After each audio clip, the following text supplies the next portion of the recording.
banal at Panginoong Jesucristo. Bakit? Galit na po siya. Kaya lahat po ng tao ay nagkakaroon ng problema. Nadadamay ang mga mababait at ang walang kasalanan. Bakit? Tama. Inaano ng kanilang mga bahay sa baha at saka sa lindol. Hindi nyo ba nalalaman na ang Diyos ang umiiral ngayon? Ang Diyos na banal ang naghahari ngayon. Wala ng tao. Physical nga lang po tayo. Ito ay inihahatid ko sa lahat ng tao maging sa ibang bansa. Tayo ay manalangin at humingi ng tawad sa Diyos. Huwag na po tayo maghanap ng kayamanan na hindi sa inyo. Huwag po. Kasi maging ang naghahanap ng kayamanan ng Diyos na hindi sa kanila ay mamamatay. Yan po yan. Kaya tayo po ay nag-iisang tao lamang na nakakausap sa buong mundo ng Diyos na banal para po maihatid at maisagawa ng maayos at mabago ang buhay ng mga taong nagmamahal sa Kanya. Yung nagmamahal, ha? Pero yung hindi nagmamahal, hindi po yung kasama. At yung hindi naniniwala na ito na ang katotohanan, ay palagi ko pong sinasabi na tayo ay naghahayag ng balita ng Diyos. Ang tawag mensahe. Ito na ang magaganap. 2018 pa. Alam ko na po yan. Bakit? Sinasabi po sa akin yan. Yung mga taong hindi naniniwala sa akin, wala naman po akong magagawa. Ang hindi po naniniwala sa akin, malinaw! Na hindi! Ayun. Iyan po ay ayaw makalaya ang tao sa kahirapan. Pero wala po siyang magagawa sa Diyos. Ang Diyos ang maghahari sa lahat ng bagay, maging buhay at sa patay. Yan po yan. Siya po ang naghahari na ngayon. Kaya nakikiusap ako sa mga tao na pumapasok ang devil sa kanila. Buhay pa kayo, lumayo na kayo sa Kanya. Ayun. Lumayo na po kayo at magbago na po kayo. Basahin niyo po sa Bible, John 3:16. Ayun. Basahin niyo po yan. John 3:16. Ganun na lamang po ang pagsinta ng Diyos sa sanlibutan. Hindi sanlibutan na yan. Mga tao po yan. Hindi po yan mundo. Pero ang mga iba ang alam nila mundo yan. Hindi po tao po yan. Talinhaga po yan. Kaya tayo po ay nagba-Bible study pagka Biyernes. Para tayo po ay malagyan ng Espiritu ang ating mga puso at maging matibay ang ating mga puso sa pagtanggap ng mga salita ng ating kapwa. Mabuti ba yan o masama? Kaya lahat po ng narito ay lumalayo sa masama. Lumalapit sa mabuti. Ang mabuti po ay naririto. Naririto po ang kabutihan. Wala po sa labas. Yung mga hindi naniniwala, lumalayo sa kabutihan. Yan po ay hindi malinaw na sila ay inggit at ayaw nilang makamtang ang bagay na ibibigay sa mga tao. Malinaw po yan. Malinaw po. Inggit po yan. Ako naman po ay tumatawa lang. Ang physical ko ay tao. Pero isang tao na mabuti, malinis. Malinis ang puso. Hindi pa man ako lumutan dito. Marami na po akong nagawa. Yan ang hindi mo alam. Hindi po ako nagpapabayad. Kung ano lang ang ibigay sa akin, pasalamatan ko. Kaya kayo ay inaanyayahan ko pumunta sa aming opisina upang sa ganun ay makilala nyo ang aming mga puso at ugali kung paano kami humarap sa mga tao na hindi namin kilala. At kung kilala naman kita at bastos ka, palalabasin kita dito. Ayun. Yan po yan. Amen. Maraming salamat po sa lahat ng nanonood at nakakaunawa sa atin. Ito na ang katotohanan. At ang lahat po ng tao na binaha sa Bicol, sa kung saan lugar, ito po ay lahat ay nakabakod sa ating Diyos na banal. Wala pong namatay, wala pong nalunod. Sa atin ito ligtas ng Diyos na banal. Ayun. Sa ngayon po, meron man silang naranasang na tubig, okay lamang po. Huwag lang sila nalulog na kasama ng bahay. Wala po tayong membro sa iba't ibang dako na nadisgrasya. Wala po. Kaya nagpapatotoo po ang ating samahan na ito na ang katotohanan na tayo nililigtas. Ayun. Hallelujah! Tayo po ay natutulog ng mahimbing at masarap ang ating tulog. Wala tayong inaalala. At pagising natin ay masaya pa rin po tayo. Wala tayong sakuna, wala tayong mga ganyan-ganyan. Kaya ang sinasabi ko po, unawain ninyo ang isang salita ng Diyos. Siya na ang naghahari sa mundo. Ngayon, at sa kasalukuyan, at sa darating pa, ito po ay tuloy-tuloy na. Kaya po tayo merong ito na ang katotohanan upang malinis natin ang mga mali na mga gawain at ang mga haka-haka na nasa labas ay ating kalimutan. Anyayahan din natin ang ating mga kaibigan, kapatid, magulang, asawa na pilosopo, ng mga asawa na pilosopo. Wala kang magagawa dyan, kundi tanggapin ang katotohanan na sila ay kalaban. Para hindi ka maging kalaban na asawa, sumama ka sa kanya. Patungo dito, sa ito na ang katotohanan. Okay. At kung hindi ka sasama, antayin mo na lang ang katotohanan ang magpapakita sa iyo. At hindi mo na rin makikita ang mundo. Iyan ang sinasabi ng Diyos. Kung ikaw ay may membro tayo na hindi sumasama ang asawa, sasabihin ko na, ito ay hindi na pwedeng tumalo dito. At hindi nagpadito. Hantad na ang detox natin. Isang tao lang ang gumagawa ng detox. Ako lang. Ako lang ang pinagbigyan upang mabuhay ang tao magpakailanman. Ayun. Hindi naiintindihan ng mga tao na ang Diyos ay nagbigay ng isang tao magliligtas. Ang buhay nyo ay nasa akin nakasalalay. Ayun. Kung yung tatanggapin, kung hindi naman, ay wala akong magagawa. Ayun. Okay yan. Dahil hindi naman ninyo pinakinggan ang salita ng Diyos. Yan po ang aking maiyahasig. Ang hindi nagpapatidlo na membro, na asawa ng membro, hindi na pwedeng tumalo hanggang sa matutunan ng asawa mo na kasama mo siya dito. Ipaglaban mo ang ito na ang katotohanan na ikaw ay matito upang ikay mabuhay, magpakailanman. Meron forever. Ang mga tao nasa labas na nasa mundo natin dito sa ibabaw ng lupa, ang nagsasabing walang forever, wala sa kanila ang Diyos. Wala. Meron forever. Magbasa kayo ng Bible. Lahat tayo ay may dadaan ng mga sakit, pero konti lang. Hindi kagaya ng mga iba na talagang nandong na, makikita mo na lang. Tayo mga membro ng ating, ito na ang katotohanan, ay ligtas na ligtas na. Bakit?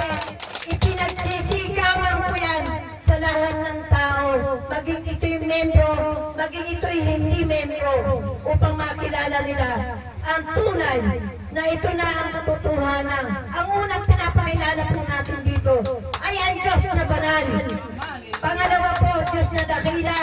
Pangatlo po, ang Diyos na nagligtas sa ating mga kaluluwa, sa mga patay at sa mga buhay. Yan po ang Diyos na Panginoong Jesucristo. Kaya yan po ang ating dapat maintindihan sa ating mga buhay. Ang buhay ay may kaluluwa. Tayo pong mga buhay ay tawag sa ating kaluluwang buhay. Ayun. Po yan. Kaluluwang buhay na iniligtas ng Diyos. Kung ikay masasagasaan, mahuhulog ka, inililigtas ka ng Diyos natin na Panginoong Jesucristo. At ang mga patay patay naman, ang magliligtas din ay ang Diyos na Panginoong Heso Kristo. Bakit? Kasi yung mga patay po, pupuhayin yan eh. Ayun. Lalagyan ng laman. Magmuli. Kung ikay masama, doon ka sa masama. At kung ikaw naman ay mabuti, nandun ka sa mabuti. Medyo magaan-gaan ang iyong kinatutuntungan. Ito po ay hindi na ipapaliwanag. Bakit? Wala naman pong nagsasabi sa kanila eh. Kundi ako lang ang sinasabihan ng Diyos na banal. Na ang nangyayari ay ganyan. Na ang mga patay ay pupuhayin muli at lalagyan ng laman. Na ang mga buhay na tayo, ang mga kamag-anak natin, nanay natin, lola natin, o sino mang kapamilya, nakikita tayo nila kaway ng kaway. Kilala nila tayo. Pero tayo, nakikita natin sila, hindi naman natin sila kilala. Bakit? Gagawin ng Diyos yan na hindi natin sila makilala. Bakit? Papasagin nila yung salaming. Kasi maaawa tayo sa kanila. Kaya aalisin ng Diyos ang pagkakilala natin sa ating family na namahinga na. Yun ang ibig sabihin. Sino nagsasabi niyan? Ako lang! Wala namang iba, diba? Pastor o pastora, wala namang alam. Diba?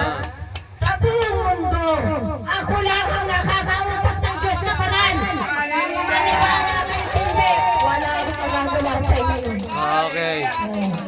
Yan lang ang totoo. Hindi umalis yan hanggang sa kasalukuyan. Sa lahat ng pagkakataon, nandyan siya. Kaya nga bawal dito ang mahalay na damit. Ayun. Bawal dito ang nakasyon. Dahil nandyan siya lagi. Kaya pinagbabawal sa mga membro ang labasan dede. Ito ang mga aral na itinuturo dito upang hindi mahalay ang tingin. Ito na ang katotohanan. Dito po sa aming opisina, wala po tayong tinuturo na masama. Wala po magsasabi na masama ang tinuturo ni Madam at ni Overall Chairman. Yan po ay puro Ang lahat kabutihan. po ng sinasabi ni Overall Chairman ay galing po sa Diyos, papunta sa akin, papunta sa Kanya. Yan po yan. Kaya lahat po ng sinasabi ni Overall Chairman, galing sa Diyos, papunta sa akin, papunta sa Kanya. Wala pong sinabi si Overall Chairman na hindi nanggaling sa akin at hindi rin nanggaling sa Diyos na dakila, Diyos na banal at Panginoong Heso Kristo. Yan po. Tatlo po sila nagpapahintulot na gawin natin ito.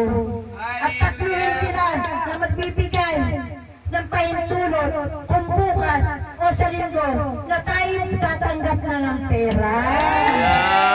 Yan po yan. Kaya po tayo ay masaya dito. Ang lahat po ng ating mga membro na mga matitibay, nag-iipon na sila ng pamasahe patungo dito sa araw ng Sabado o Biyernes. Ganyan po yan.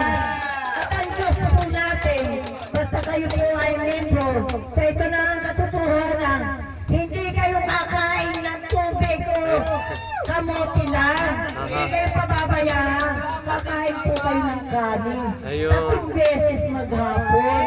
Wala po ganyan pinababayaran ng Diyos ang ating mga membro. Wala po. Wala po. Kaya lahat po ng mga tao na nagkakaroon ng problema dito sa ating mga membro, ang itinuturo ko, tawagin nyo lang ang Diyos na banal, Diyos na dakila, at Panginoong Heso Kristo. At kung kayo may sakit, tawagin nyo din siya. Siya ang ating doktor. Kung kayo may problema, humingi kayo ng tulong sa akin. Ang Diyos natin ay ang Diyos na banal. Yan po ang Diyos natin. Yan ang ating Diyos. At siya po ang nagtayo nang ito na ang katotohanan. Yan po yan. Kaya yung mga tao na wala na po dito, sa ito na ang katotohanan na mga tinanggal ko sa mga suwail at mga pasawan. Pasensya na kayo, ayaw na sa inyo ng Diyos, wala tayong magagawa. Maliban, ibalik kayo niya, sasabihin naman sa akin yan. Ayun. Ayun. Pasalamat tayo sa buong mundo, mayroon lumutang na kagaya ko. Ayun. Bakit? Ah. Alam natin ang mangyayari sa susunod na mga panahon at sa kasalukuyan. Mhm. Ito pong pagbabaha na ito, galit ng Diyos yan. Galit. Kaya po yung ating iniintay na balita sa Big Big, hindi na po darating yung Big Big. Nakikiusap po sa kanya. Sapagkat maraming nadadamay. Kaya isa-isa na lang pong baryo o bayan ang ginigiba at pinababayaan ng Diyos. Siya po ang nagbibigay ng bagyo. Siya din ang nagbibigay ng lindol. Lahat siya ang may hawak. Hindi po nating hawak yan. Walang magagawa ang tepel. Hindi niya kayang pag-ibain ang mundo. Samantalang ang Diyos, kaya niyang pabahain ang anumang bayan na kanyang pinagagalitan. Kaya lahat ng tao, inaanyayahan po natin. Humingi ng tawad at magsumamo sa Diyos na nasa langit.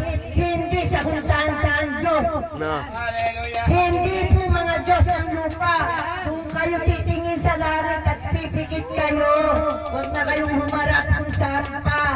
Pumikit lang kayo, humingi kayo ng tawad. Meron lang kayong kasalanan, kayo ay ililigtas niya sapagkat kayo humingi ng tawad. Yan po yan. Kaya tayo po, ang laki na ng experience natin dyan.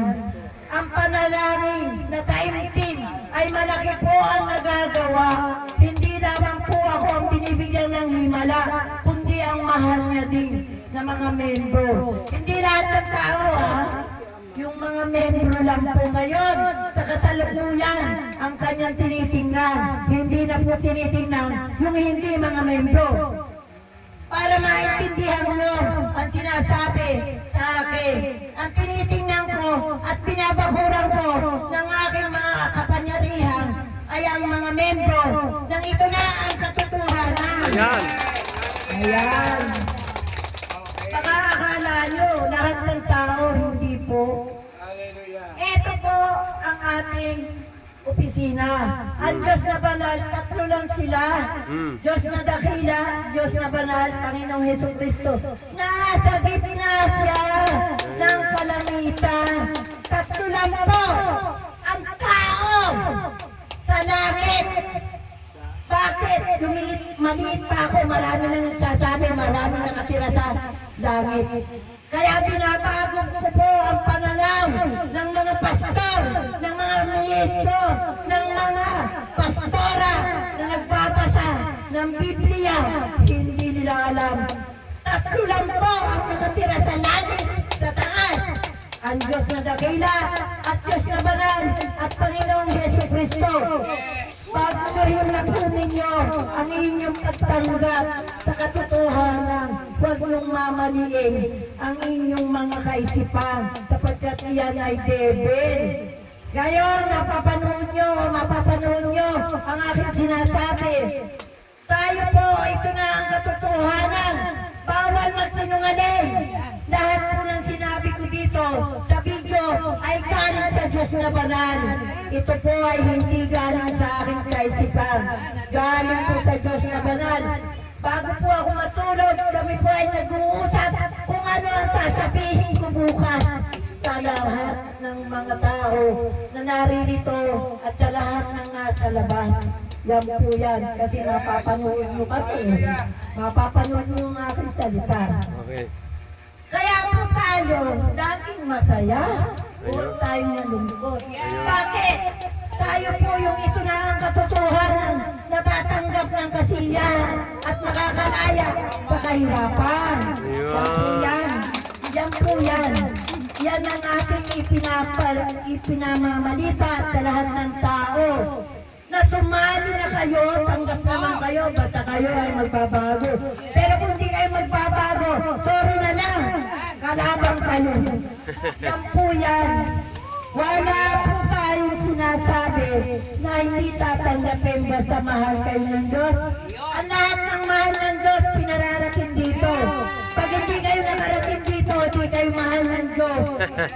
O yan po yan. Ayan po, malinaw ha, yan ha. At pag hindi po kayo natito, hindi po kayo mahal ng Diyos. Ayun. Bakit? Ah. Ang batas ng Diyos ay nasa tao binigay.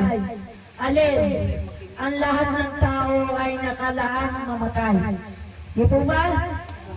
Lahat ng tao may takda ng kamatayan. May sumpa ng kamatayan. Mm. Pero hinahamon niya ang tao sa pamamagitan ko. Bakit? Yung hindi matitito, yan po ay mamamatay. Ayan. Yan po ay walang sala. Magpa-detox na kayo. Tayo po lahat dito ay puro wala na pong kamatayan. Amen. Hallelujah, hallelujah. Wala na ang takda ng kamatayan at sumpa. Nung dumating si Jesus, sinasabi ng mga pastor, kailan darating si Jesus? Nung dumating si Jesus, 1914, tandaan mo po yan. Kailan mo tinanggap si Jesus? Lahat ng tao ay pinanganak na kasala sa kasalanan. Kailangan matalino ngayong makinig. Kasi hindi na po mauulit yan. Lahat po ng tao nakasala sa kasalanan, paglabas pa lang sa kanyang nanay, nakasala na po yan sa kasalanan. Para ka matubos, sino ba ang taga-tubos? Si Jesus, di ba? Ah. Si Jesus ang ating taga-tubos. Paano ka natubos? At paano dumating si Jesus? Nang maliit ka, tinuturuan ka ng magulang mo na mag-pray. Tanggapin mo si Papa Jesus. Hindi naman Papa ang dapat eh. Ang Panginoong Jesus. Okay lang yun kasi wala naman po silang mga alam eh. Tanggapin mo sa puso mo si Jesus. Opo Mama, opo Papa. Tinatanggap ko po.